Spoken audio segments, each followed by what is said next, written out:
So what's going on, guys? MrDalekJD here, and welcome to the video you guys have been waiting for. This is the Call of Duty Black Ops 3 reveal trailer. I'm going to play it for you first, and afterwards I'm going to break it down, as there's a lot of nice little details that we can find in there, including zombies. This is absolutely insane. If you guys are hyped, smash that like button, let me know what you're thinking down below in the comment section, and let's get straight into it.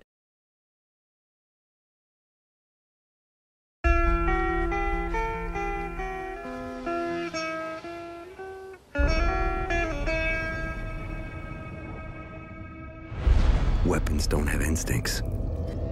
Weapons don't have loyalty. Weapons don't have judgment.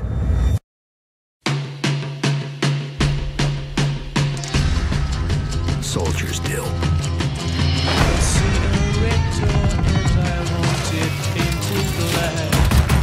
What happens when the soldier becomes the weapon?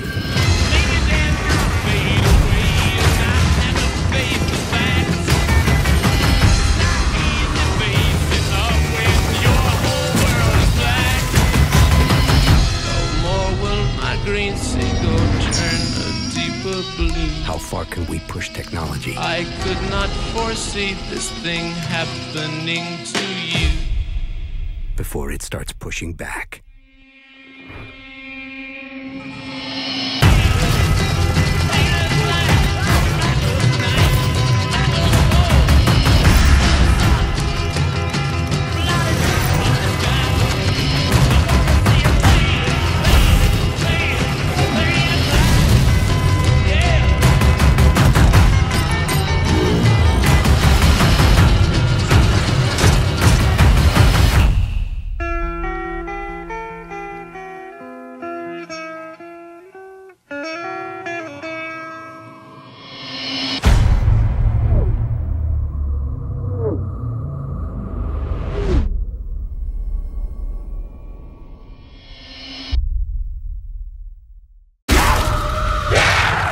Pre-order now and get access to the multiplayer beta. There we go, guys. How incredible was that trailer? A look at campaign, a small bit of multiplayer if you guys looked closely, and the slightest bit of zombies at the end. We want so much more, but let's go ahead and break this down. So let's talk a bit more about the campaign features that we saw so far, and then we'll look at the multiplayer a little bit later on. But I am going to be posting a 17-minute in-depth video of everything about Black Ops 3 multiplayer later on today. It will be linked down below in the description if it's not there already, so you guys can get a much thorough in-depth look at this, because I've been lucky enough to play Black Ops 3 at Treyarch, and I have a load of information to tell you. So I saw this campaign mission for myself, and I'll be able to give you guys some information about it. So this campaign is designed for 4-player online co-op and solo playability, where we'll encounter all the epic cinematic moments, as well as new open area style gameplay elements designed to change every single time that we play. And as you can see, it's just absolutely crazy flamboyant action here. So the story behind this is that we're playing as a group name called Prototype, which go behind enemy lines and uncover the disturbing truth. Now in this mission here, the team falls off the grid and it takes them to Cairo at a location called Ramsey Station. So the world that we're seeing within the campaign is a world where robots become common ground in the battlefield, and robotics and bio-augmentation is the main premise. Now, within the storyline, the cutting-edge technology which the Black Ops soldiers use is called a direct neural interface, or DNI, which almost connects the soldiers together, where you can have omnipresent battlefield answers all between each other, and it allows the soldiers to reach information towards each other at incredible speeds, as well as making them more durable and stronger with augmented limbs and speed. The Black Ops soldiers also feature things called cyber cores and cyber rigs, which are cybernetic modifications that allow an added degree of player customization. Cyber cores provide a variety of skills, from remote hacking and controlling drones, which is what you see in this gameplay, where one of the characters hops onto some sort of vehicle, they see a drone flying in the air and they manage to hack it remotely, so then we can use it. There's another shot where you see some nanobots fly out of a player's hand. Normally those are nanobot distractions, but if you play and upgrade your character in the campaign, where you level it up with the XP progression system, you you can upgrade those nanobot distractions, which will then attack enemies. And as you can see in the trailer, the nanobots completely fry these enemies, which is just insane. Now, with the campaign, spatial design and larger environments have been created to utilize more powerful hardware, providing us the ability to go off the rails and engage enemies in a manner of our choosing in open arena gameplay, which you can see in this. Because of this, we can enjoy replayability with no two engagements being the same. And with such open areas, the team at Treyarch completely overhauled the AI system and created a new animation system supporting more than 20 different emerging AI systems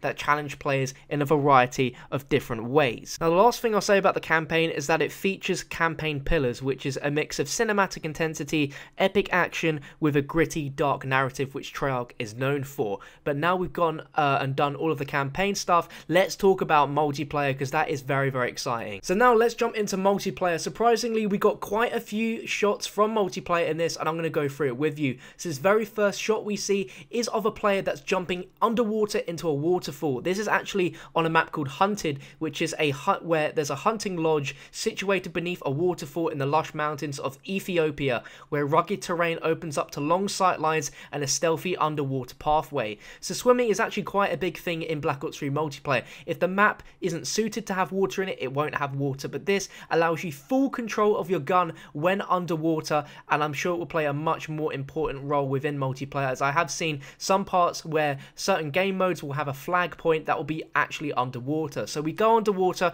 we kill a character, and then we thrust jump out, and then this weird random thing happens. Now, I'm going to talk more about this in depth in my multiplayer video, but there's a thing in the game called specialists, which allow you to play as different characters with their own unique abilities and movesets. This one is of a robot character, and his special weapon is a scythe, where his arm transforms into a turret, which can actually mow down and shoot people. Now, at the moment, this probably sounds really ridiculous to even imagine this sort of thing being in Call of Duty multiplayer, but trust me, watch my breakdown as I'll try and make it a little bit more sense for you. But these are essentially like abilities that you can earn in the game, which are earned and accelerated by score. They sort of like, once you've earned it, you can hold it and use it whenever you want. Sort of like when you earn a score streak, you can use it whenever you want. It's powered up just by playing the game and accelerated by score, and it's got a limited time use, so you can only use these like abilities and weapons for a very short amount of time. If you're killed whilst using it, then you don't have that anymore. And we see a few more of these different abilities. So we can see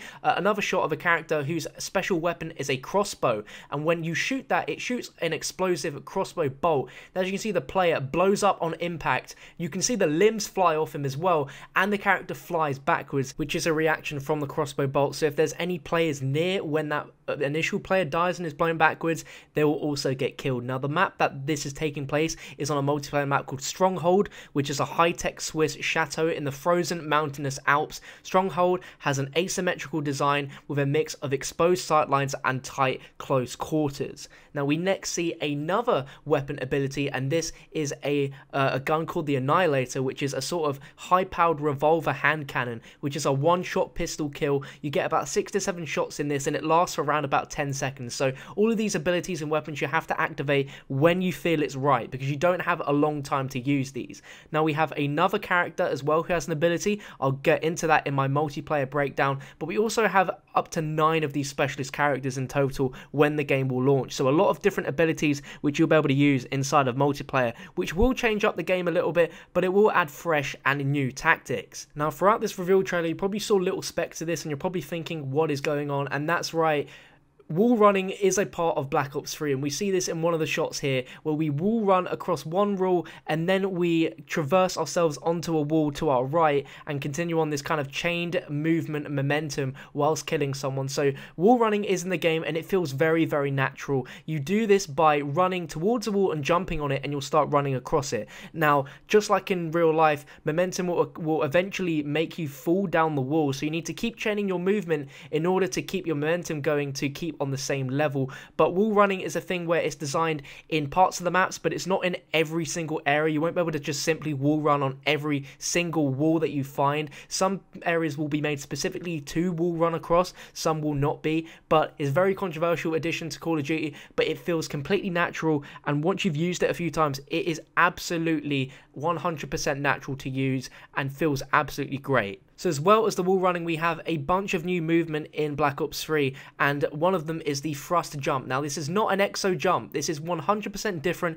to an exo jump, and this actually uses thruster packs on your back which allow you to control exactly how high in the air you go or how far forwards elevated in the air you want to go. Unlike Advanced Warfare, this thrust jump allows you to move omnidirectional, so you can move forwards, backwards, left or right in the air, and you can control your bursts of air by tapping the jump button. And there's an actual little power meter on screen which shows you how much thrust you have left before you need it to recharge before you can do it again. But there's one shot in the campaign where someone thrust jumps up onto a van before they hack on one of those drones. Now if you guys want to see more in depth on multiplayer, then check the link down below in the description. But now we're going to talk about zombies, which is personally probably the most exciting thing in my opinion for Black Ops 3, which we don't know about yet. And we just had this one shot at the end of a zombie breaking down a barricade with a few zombies behind it, and it just got me incredibly hyped. So the first thing I noticed straight away was a zombie was wearing some sort of hat which almost resembled kind of Nazis / World War II. That's what I was feeling from this.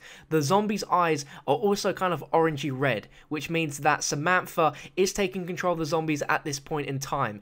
Bricktoffen, usually the zombies' eyes would be blue, but in this they're orange. Now back in February of this year, Treyarch done a presentation about the creative process of zombies. We saw a massive presentation with a few little Easter egg images hidden within there, and if you guys remember, this was one of the screenshots we've seen that was from Black Ops 3 Zombies, something that we didn't recognize, the gun on the wall here. If we look and compare this image of that screenshot to what we saw in this trailer, it matches up. The colors look exactly the same. Perhaps even the shadow of the zombie that we see on the wall is this zombie that we saw in the video. But this brief scene that we've seen of the zombies looks like it's set in the past. Not too sure when exactly, but to me it looks kind of World War II-ish. We don't have a lot of details about zombies. All that I was told was that creative detail about zombies is not out till later this year, and as we know, it will have its own 4-player progression XP system, which is still Treyarch Zombies at the heart of it. Just they said the progression system will add more depth and more replayability without sacrificing the accessibility of zombies on how easy it is to just pick it up and easily play it for a brief amount of time.